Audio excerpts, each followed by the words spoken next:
How's it going, YouTube? This is Austin over at High Desert Heat. I wanted to give a little review of the Kershaw Heist. I've had mine for about a year and a half, and I like it quite a bit. This is it right here. I like the blade shape quite a bit. It's nice and thin. It's really light. It's got the crossbar lock, similar to a Benchmade, and it has a reversible pocket clip for, if you're left-handed or just like to have it on that side. And then it's got a lanyard loop on the bottom, and when it's closed and in the pocket, it is tip up. It's really fidgety.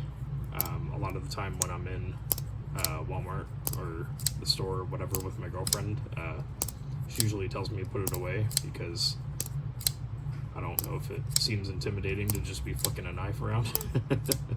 But it's very fidgety. The action's really nice on it.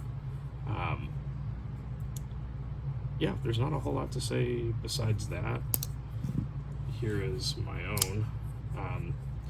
Obviously it doesn't have that much wear on it. I don't abuse it necessarily. It's just, it's a pocket knife I carry every day. Open in the mail, different stuff like that. But yeah, it doesn't seem to get gunked up too bad. I've had to open it up quite a few times and oil it. I can kind of tell that there's a little bit of gunk in mine. It gets rough like right about here, but yeah, see, it's not